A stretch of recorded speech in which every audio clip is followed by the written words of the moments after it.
Ele não está mais aqui, ressuscitou. Bendito seja o nome do Senhor, louvado seja Deus. Olá, bom dia. A graça e a paz do nosso Senhor e Salvador Jesus Cristo esteja na sua vida.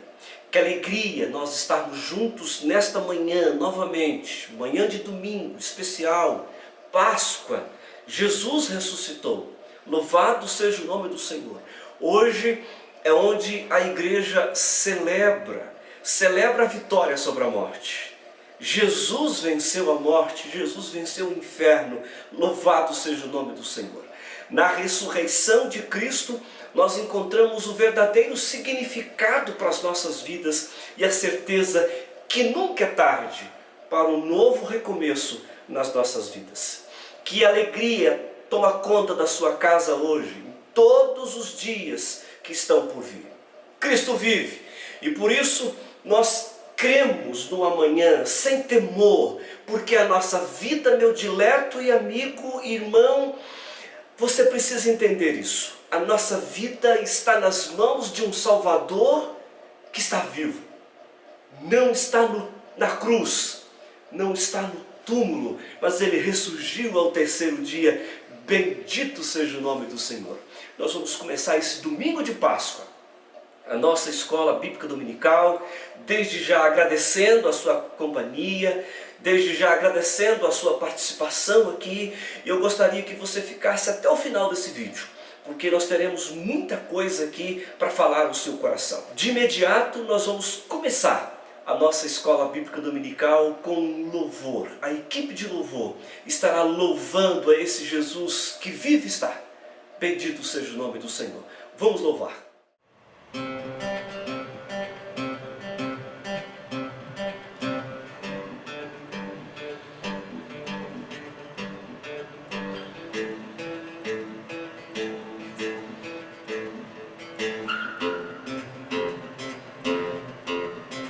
O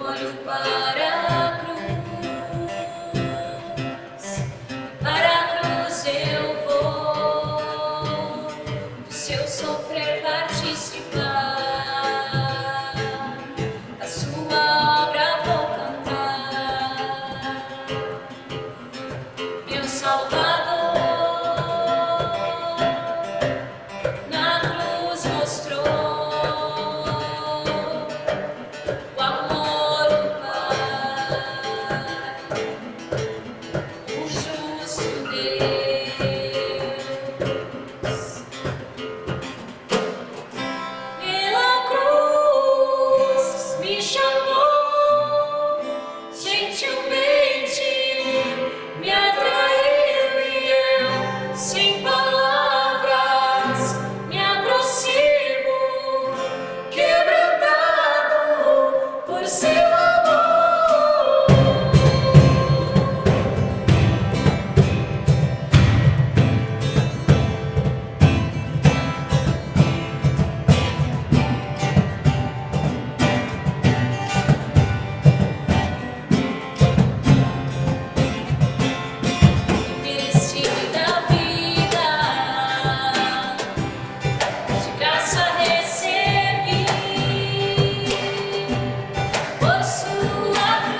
Estamos de volta, depois do louvor, depois da equipe de louvor da nossa igreja, louvando a Deus, exaltando a esse Cristo que está vivo e que está à direita de Deus Pai, hoje intercedendo por mim e por você. Ele é o nosso mediador.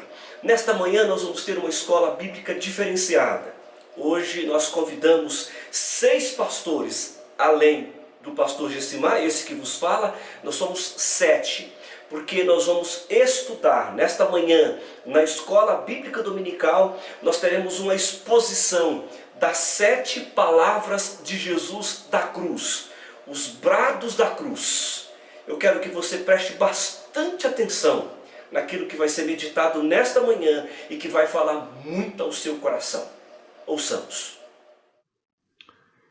Olá, meus irmãos, graça e paz da parte do nosso Senhor e Salvador Jesus Cristo.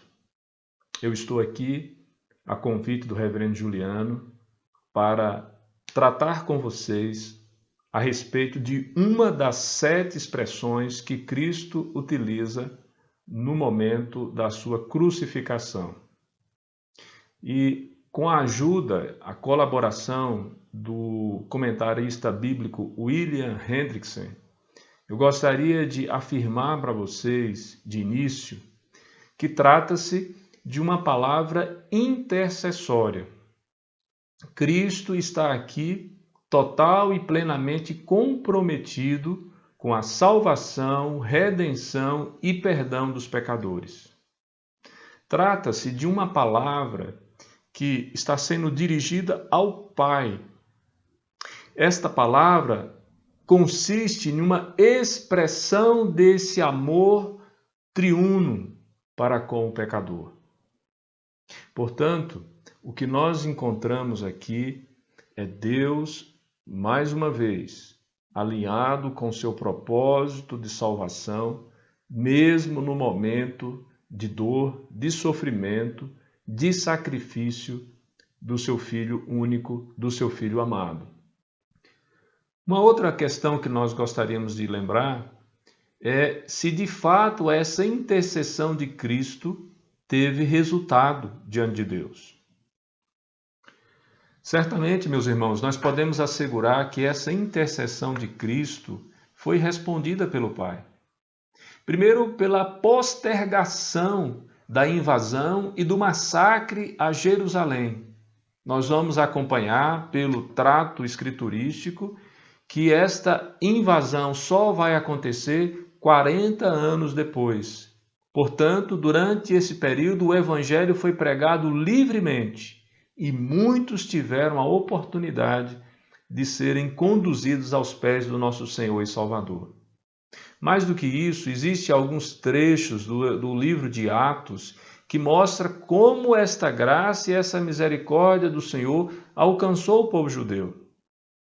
Lá em Atos, capítulo 2, verso 31 e 42, nós encontramos no dia de Pentecostes 3.000 que se convertem. Ainda em Atos, capítulo 4, versículo 4, a Escritura diz que outros milhares também são alcançados. Agora, em Atos, capítulo 6, versículo 7, diz que um grande número de sacerdotes vieram a obedecer. Talvez aqui nós possamos dizer que todo o povo não foi alcançado, todo o povo judeu não foi alcançado. No entanto, muitas famílias e pessoas se converteram a Cristo. Mas de último, resta-nos ainda fazer uma consideração contextual. No momento da crucificação, Jesus foi colocado entre 2 malfeitores, cumprindo assim a profecia de Isaías, capítulo 53, versículo 12, que diz: Foi contado com os transgressores, contudo, levou sobre si o pecado de muitos e pelos transgressores intercedeu. Há um destaque na profecia de Isaías ao fato de que Jesus, no momento da crucificação, onde ele profere estas expressões ou estas palavras da cruz, havia 2 ladrões.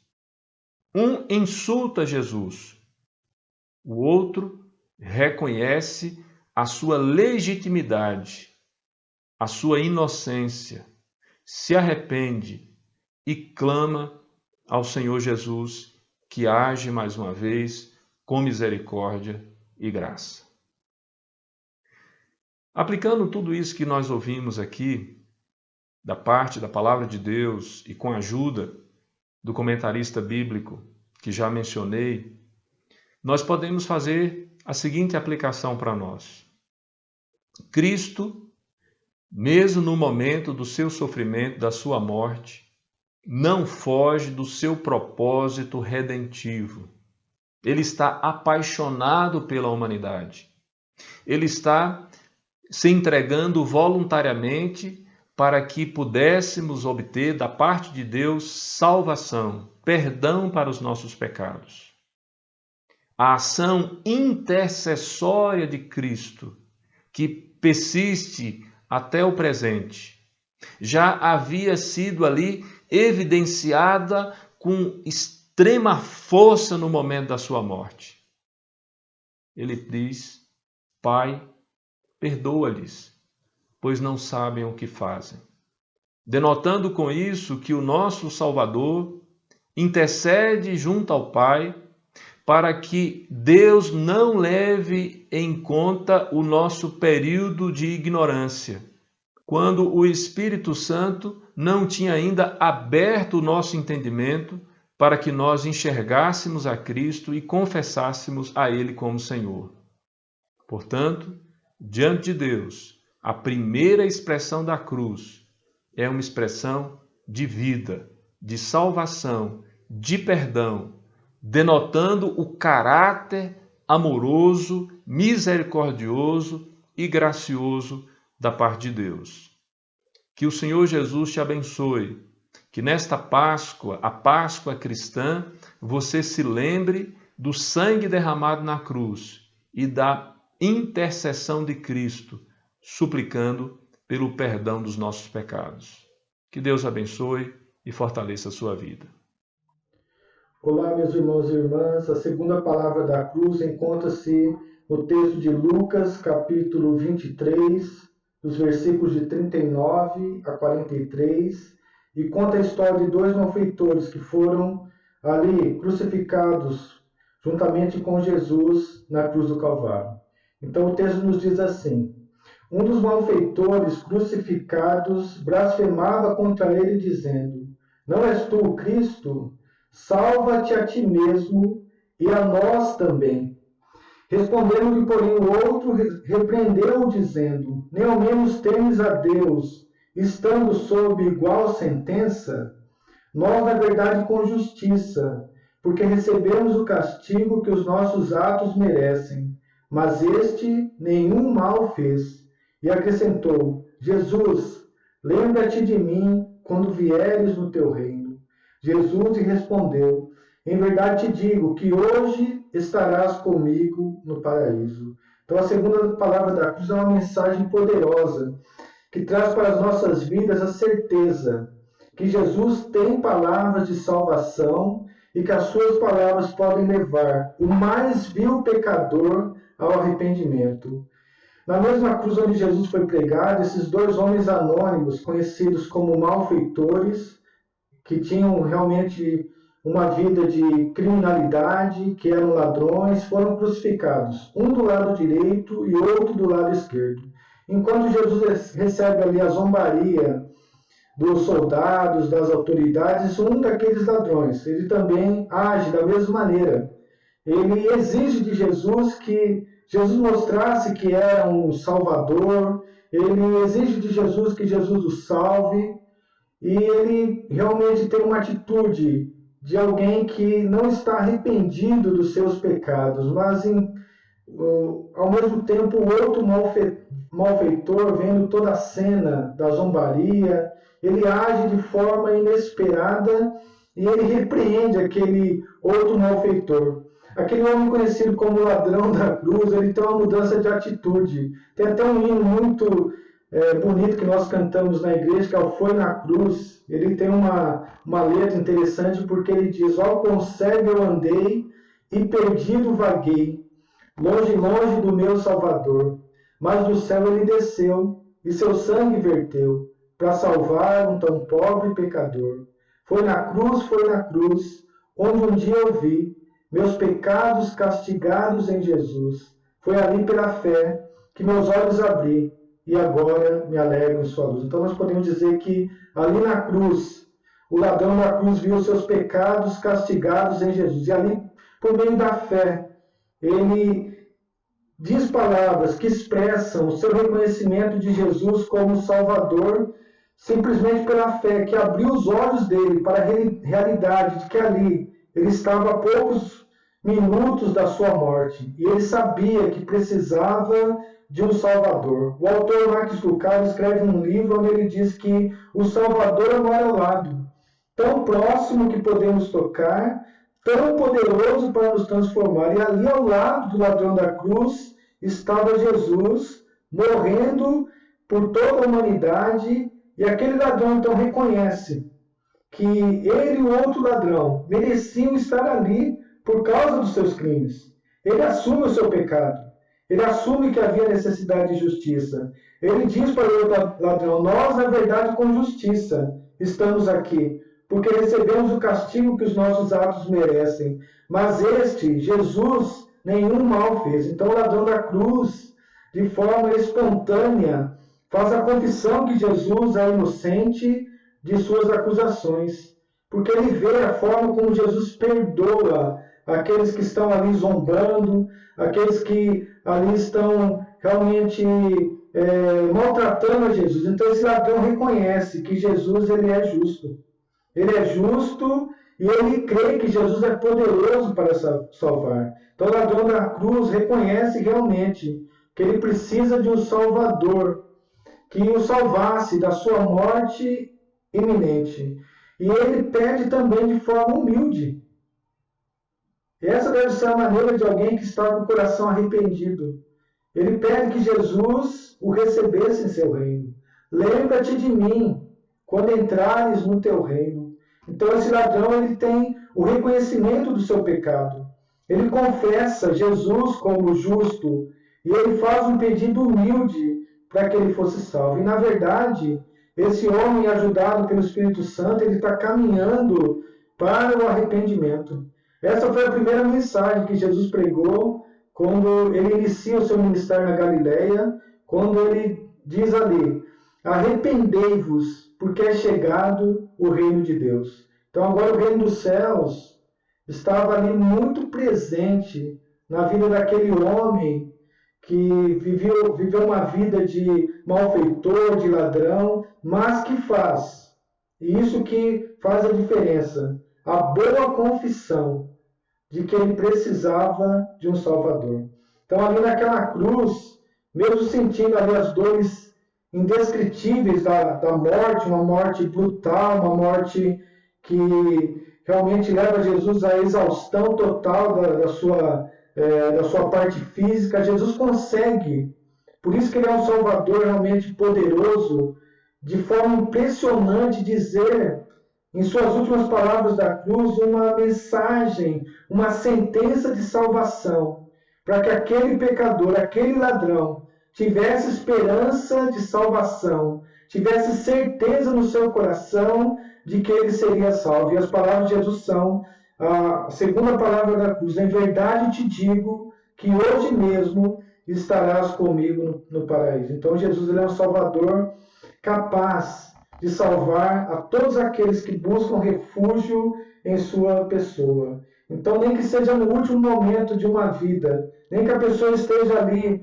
num leito de enfermidade, podendo ali expressar suas últimas palavras, ainda há esperança de salvação, porque Jesus será o Salvador único, suficiente e perfeito para salvar aqueles que o buscam em arrependimento. Então, se você ainda não creu em Jesus, a palavra de Deus ela traz essa mensagem urgente para você, para nós, que você venha o mais rápido possível até Jesus. Que você venha como está, com humildade, com arrependimento, e você terá condições de conhecer o Salvador, capaz de salvar o perdido, porque ele está bem próximo de nós, para conceder salvação a todos que o buscam como Senhor e Salvador. Então essa é a segunda palavra da cruz que Cristo profere para conceder salvação até mesmo ao mais maldoso pecador,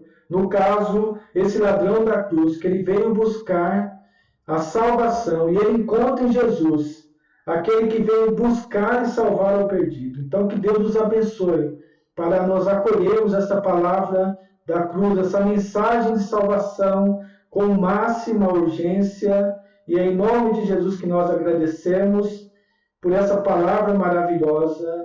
Amém. Graça e paz. Eu queria convidar você a abrir no Evangelho de João, capítulo 19, versículo 25 a 27, que diz o seguinte: E junto à cruz estavam a mãe de Jesus e a irmã dela, e Maria, mulher de Clopas, e Maria Madalena. Vendo Jesus sua mãe, e junto a ela o discípulo amado, disse: Mulher, eis aí o teu filho. Depois disse ao discípulo: Eis aí tua mãe.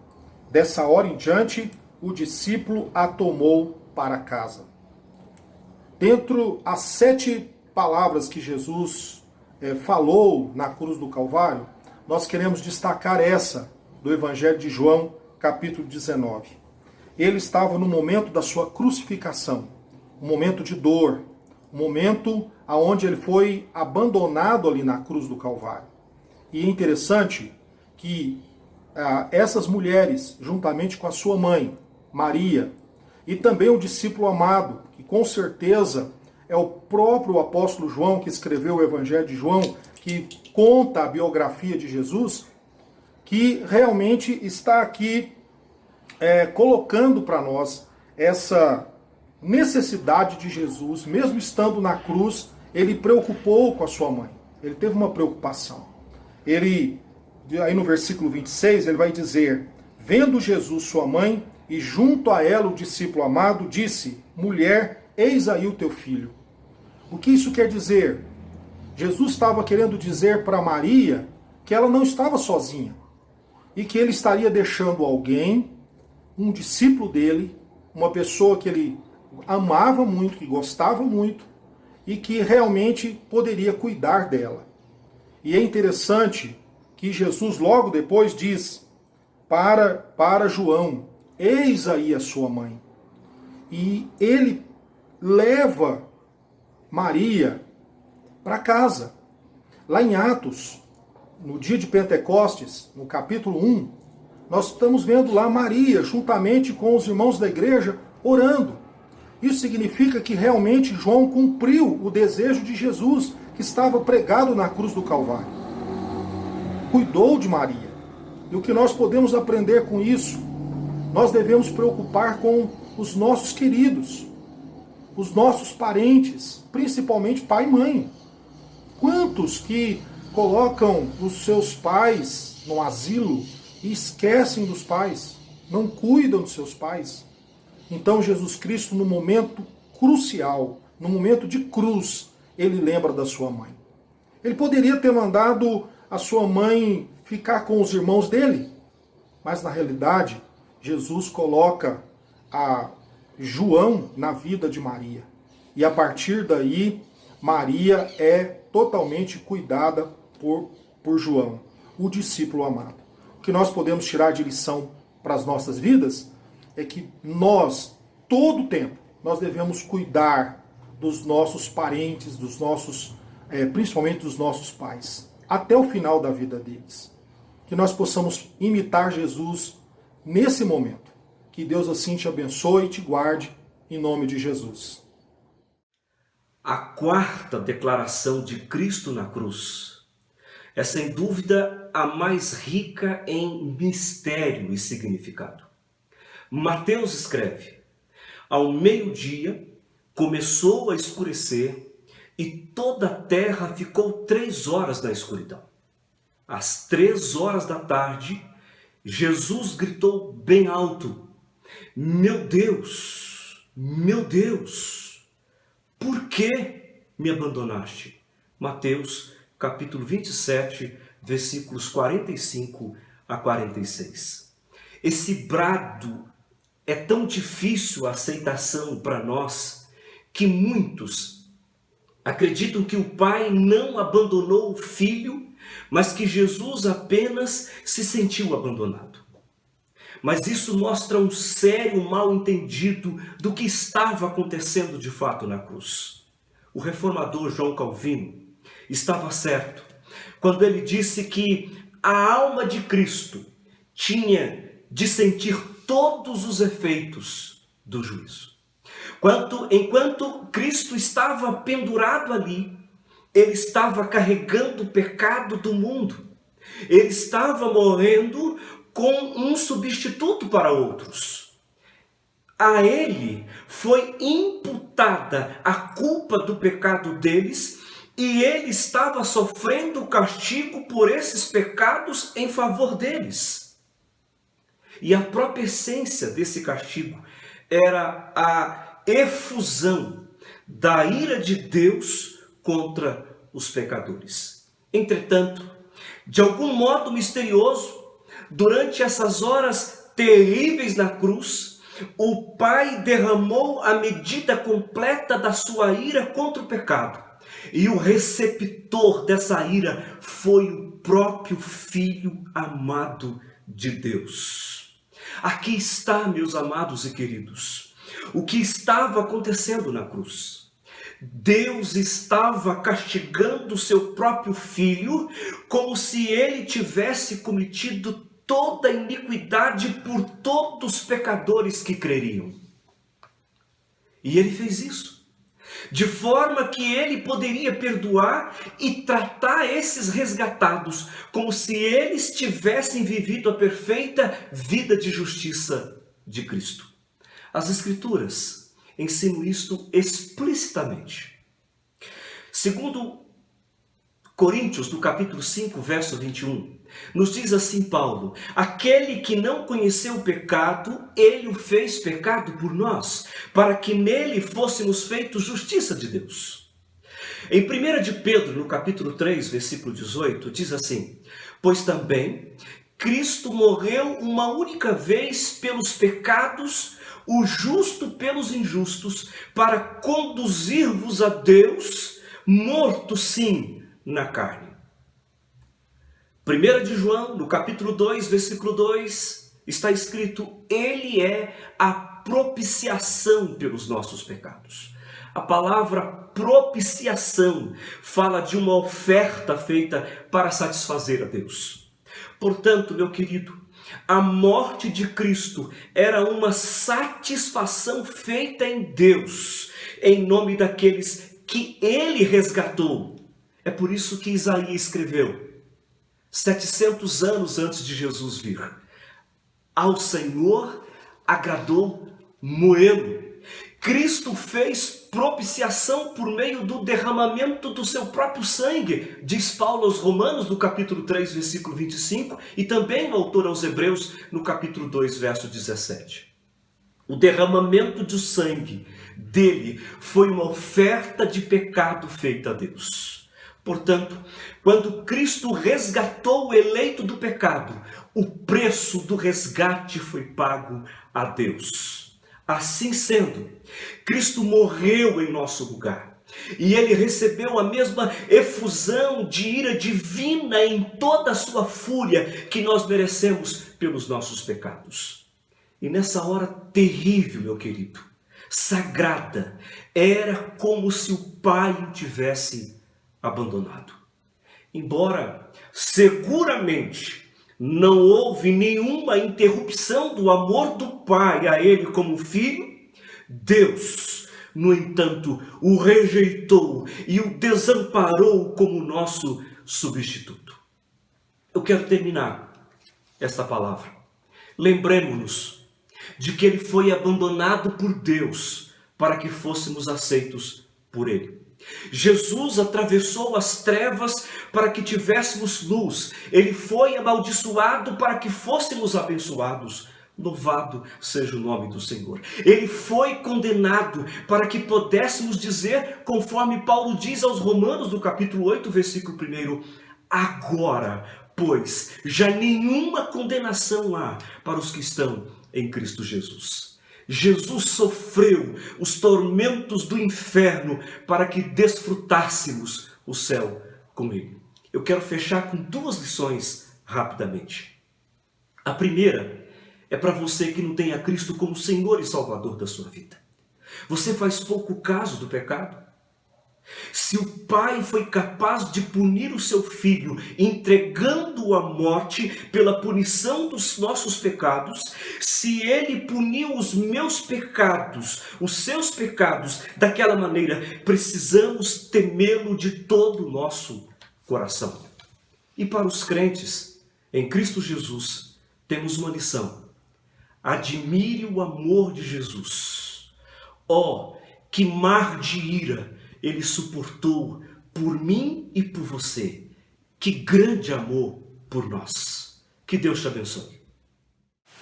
Graça e paz, queridos. Quero compartilhar o texto de João 19, 28, que diz assim: Depois, vendo Jesus que tudo já estava consumado, para se cumprir a Escritura, disse: Tenho sede.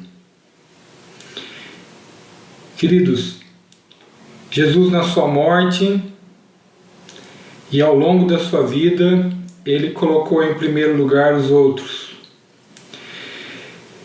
Na crucificação, Ele vai se lembrar e a dar atenção ao ladrão. Ele dá atenção à sua mãe, ao discípulo amado.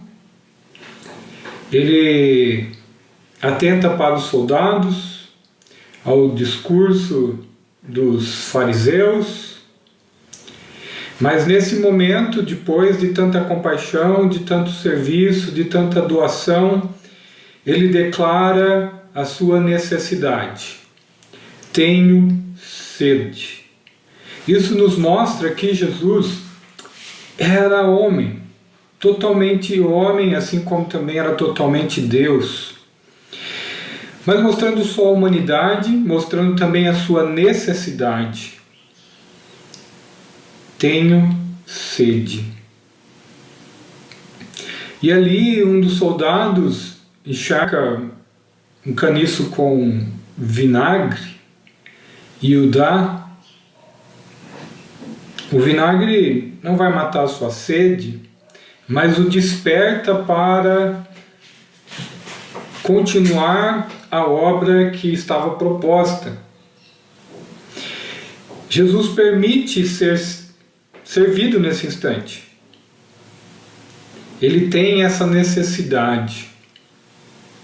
Assim nos mostra que a humanidade de Cristo também ela é expressão de como Ele conhece também nossas dores, nossas necessidades, nossas carências. O Cristo crucificado é o Cristo homem, o Cristo humano, que se esvaziou, que se entregou por nós nessa cruz para nos dar vida e vida eterna.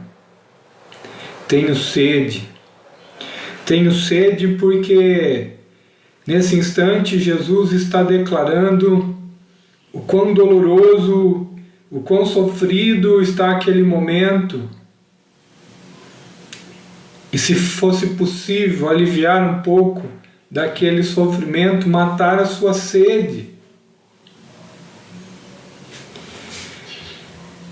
Quando Cristo, sendo nossa justiça, cumpriu a lei e morreu por nós, por todos os que creem, nos mostra que nós precisamos também declarar nossas necessidades, declarar nossas carências, permitir que o outro nos ajude, permitir que o outro se faça parte da solução, da cura na nossa vida. Tenho sede é uma declaração da necessidade humana. Cristo também era homem. Ele sofreu no nosso lugar. quero te convidar a refletir, quero te convidar a pensar o quanto eu tenho sido humilde para solicitar a ajuda, o quanto eu tenho sido humilde para declarar minhas carências, o quanto eu tenho sido humilde para ser servido por aqueles que muitas vezes nos causaram mal. Tenho sede. É uma declaração da humanidade. É uma declaração de que naquele momento Cristo estava sofrendo por mim e por você na cruz. Tenho sede. Nós temos sede. E que tenhamos sede de justiça, porque seremos fartos, diz a palavra do Senhor. Cristo na cruz teve sede. Essa sede não foi saciada com água. O vinagre não trouxe alívio, mas ele cumpriu a sua tarefa. Ele mostrou a sua humanidade. Eu te convido então, no nome de Jesus, a se curvar a esse Deus que conhece a sua dor, que entende que você também tem sede. Mas não te dará vinagre, mas sim a água da vida, que jorra dentro daquele que crê. Que Deus te abençoe, no nome de Jesus. Amém. No Evangelho de João, no capítulo 19, o versículo de número 30, nós encontramos a seguinte palavra: Quando, pois, Jesus tomou o vinagre, disse: está consumado. E, inclinando a cabeça, rendeu o Espírito.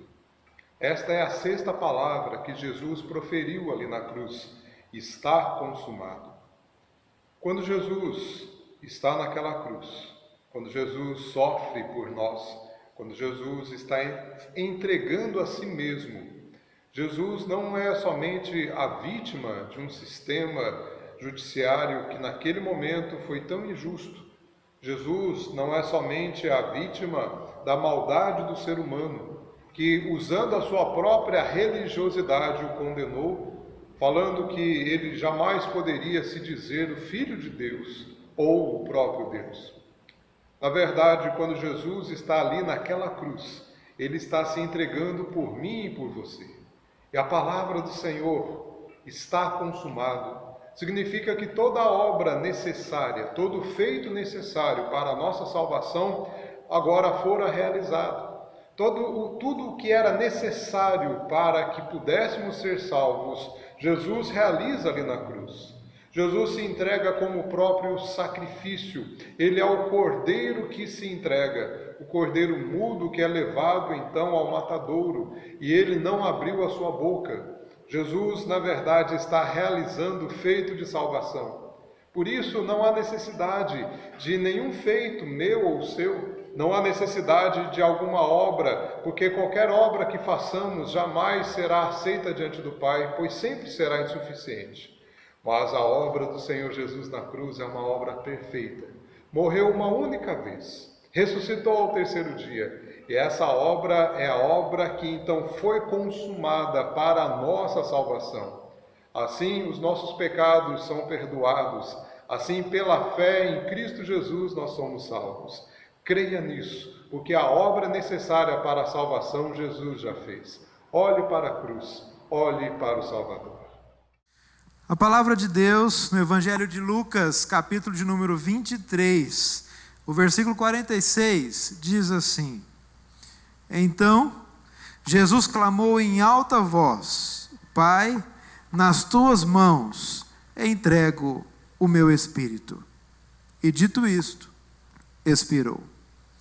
Nas tuas mãos entrego o meu espírito. Essas palavras demonstram submissão, demonstram confiança, e são palavras, acima de tudo, de encorajamento a cada um de nós, a você que vive neste mundo conturbado, um mundo de incertezas.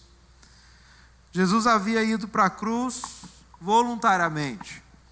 E foi assim desde o princípio, quando o Senhor Jesus deixou o céu, a mais alta glória, voluntariamente para vir aqui, para habitar entre nós, cheio de graça, de verdade, para trazer ao mundo salvação.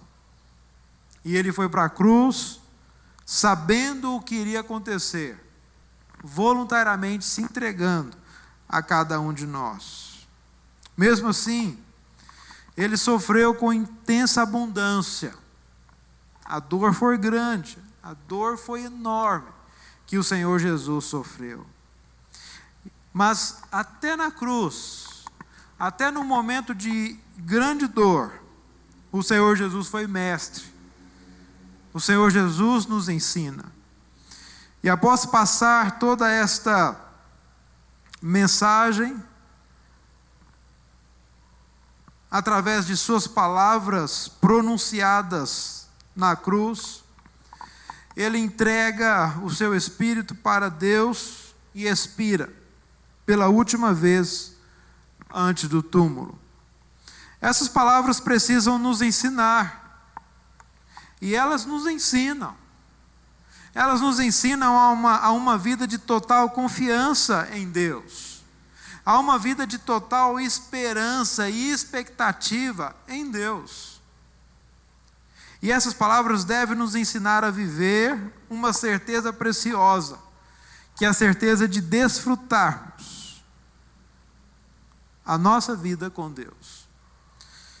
Assim como Jesus entregou o seu Espírito, tendo a convicção, a certeza do que estava por vir, sabendo que Deus estava o aguardando lá no céu, também nós devemos nos entregar plenamente ao nosso Deus, ao nosso Senhor. Após concluir tudo isto, quando disse está consumado, ele pronuncia essas palavras de descanso, palavras de refrigério, quando ele se entrega plenamente ao Pai. Não enfrentamos dor como a que Jesus enfrentou. Não sofremos com a carga do pecado da humanidade toda sobre nós, como foi no caso do Senhor Jesus. Mas enfrentamos a nossa dor, enfrentamos as nossas lutas, as nossas adversidades.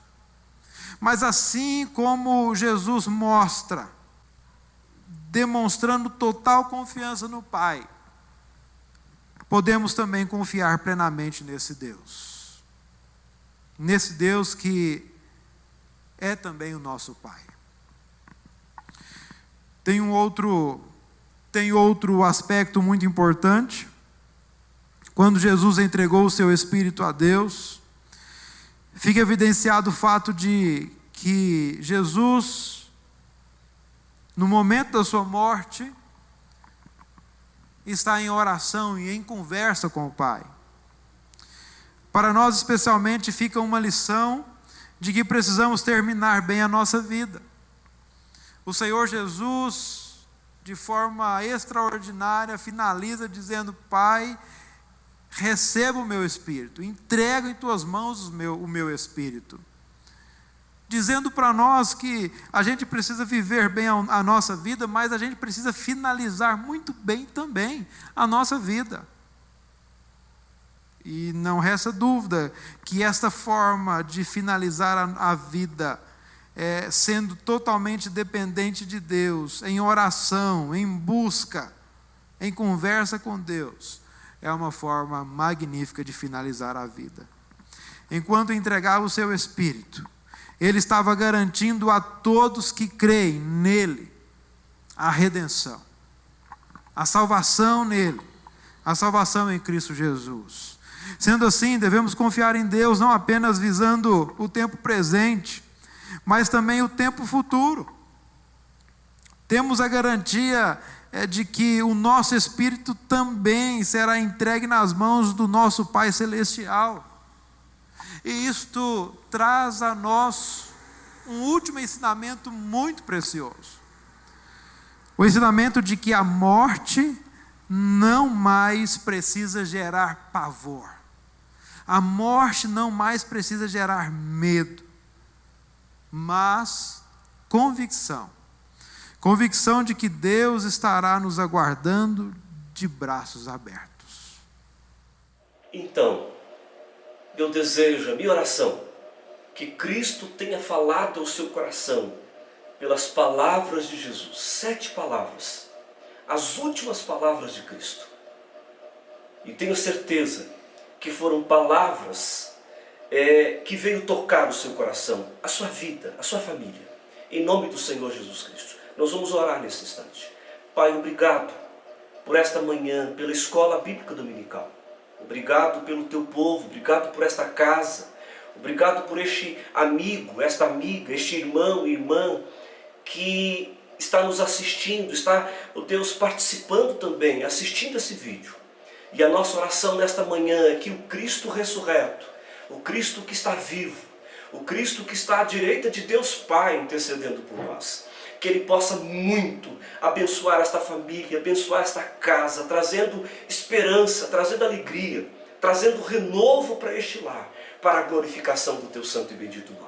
Muito obrigado, Deus. Continue abençoando o teu povo, guardando o teu povo, livrando o teu povo, protegendo o teu povo, aonde eles estiverem, para a glória e para a honra do Senhor Jesus Cristo. É a nossa oração nesta manhã, com gratidão e com ações de graças e com perdão dos nossos pecados, a quem nós oramos no nome do Senhor Jesus Cristo, hoje, para sempre. Amém. Querido, um domingo abençoado, feliz Páscoa para você e a sua família. Lembrando que a nossa Páscoa não é coelhinho, a nossa Páscoa é Jesus Cristo, porque Ele está vivo e Ele está intercedendo por nós, à direita de Deus Pai, e Ele vai voltar para buscar a igreja. Um domingo abençoado e abençoador para você e sua família, em nome de Jesus.